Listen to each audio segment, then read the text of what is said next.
పిల్లలు గొప్ప స్థాయికి ఎదగాలని ఏ తల్లిదండ్రులైనా కోరుకుంటారు. తమ కడుపున పుట్టిన బిడ్డ లోకంలో తలెత్తుకొని తిరగాలని ఆరాటపడతారు. కానీ అదే ఆరాటం మితిమీరితే ఆ ఆశే పిల్లల పాలిట ఉరితాడుగా, కన్నవాళ్ళ పాలిట మృత్యువుగా మారితే అక్షరాలను నేర్పవలసిన చదువు నెత్తుటి మరకలను అంటిస్తున్న విషాదం ఇది. ఉత్తరప్రదేశ్లోని లక్నోలో వెలుగు చూసినటువంటి ఒక దారుణ ఘటన ఇప్పుడు ప్రతి తల్లిదండ్రుల్ని, ప్రతి విద్యార్థిని ఒక్కసారిగా ఆలోచనలలో పడేసేలా చేస్తుంది.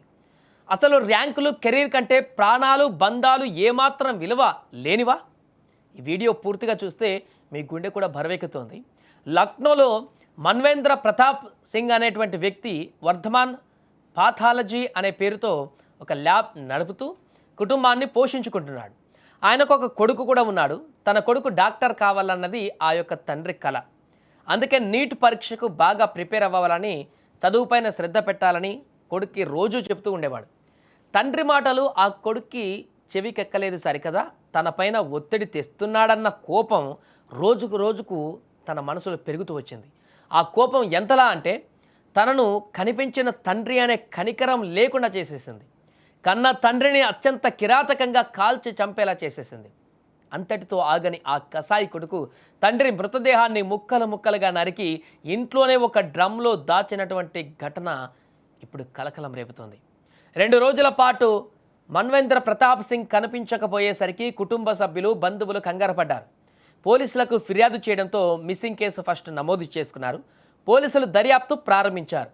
ఎక్కడా వెతికినా కూడా ఆయన ఆచూకీ దొరకలేదు. కానీ వారి సొంత ఇంట్లోనే ఏదో భరించలేని దుర్వాసన వస్తుండడంతో పోలీసులకు అనుమానం వచ్చింది.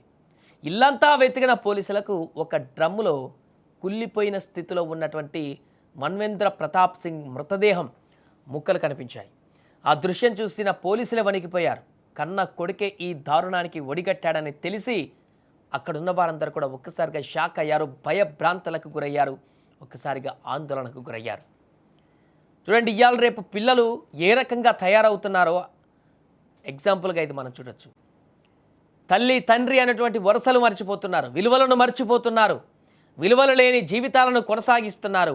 అది ఎంత దూరం తీసుకువెళుతుందంటే తననికి జన్మనిచ్చినటువంటి తల్లిదండ్రులనే చంపేసేటువంటి దారుణమైనటువంటి స్థితికి తీసుకువెళుతుంది. ఈ ఒక్క ఘటనే కాదు, ఇంకా చాలా జరిగాయి ఇలాంటి ఘటనలు. ఆస్తి తగాదాల గురించి చాలా చూసాం. అలా కాకుండానే క్షణిక అన్వేషణలో టీనేజ్లో ఉన్నటువంటి వ్యక్తులు చదువుకోమన్నందుకు, లేకుంటే ఉద్యోగం చేయమన్నందుకు, లేకుంటే ఇంట్లో ఖాళీగా ఉండకు అని చెప్పినందుకు తల్లిదండ్రులనే చంపేసేటువంటి, కిరాతకంగా చంపేసేటువంటి కొడుకులు తయారవుతున్నారు, పిల్లలు తయారవుతున్నారు. లోపం ఎక్కడుందో అనేది కామెంట్ చేయండి, అదేంటనేది కూడా చూద్దాం. బట్ ఇక్కడ చంపడం ఒక ఎత్తు అయితే, ఈ కొడుకు దుర్మార్గుడు ఆ తండ్రిని చంపేసిన తర్వాత ఎలాంటి పశ్చాత్తాపం లేదు, తన తండ్రి ఇక నాకు లేడు అనేటువంటి ఒక ఆందోళన లేదు, బాధ లేదు. ఇంకా ఎవరికీ కనిపించకుండా తన తండ్రిని చంపిన విషయం తెలియకుండా ముక్కలు ముక్కలు చేసి ఒక డ్రమ్లో పెట్టి ఎవరికీ తెలియకుండా దాచేద్దాము, ఈ కేసు నుంచి బయటపడదాము అనేటువంటి ఒక క్రుయాలిటీ మైండ్ సెట్తో అతను ఉన్నాడు. చూసారా ఎంత దారుణంగా అనిపిస్తుంది. అతని వ్యక్తి బయటికి వెళ్ళి ఎలాంటి సాహసాలు చేస్తున్నాడు ఆ వ్యక్తి అనే దానికి మనకు ఒక ఇమాజినేషన్ కనబడుతుంది ఆల్రెడీ.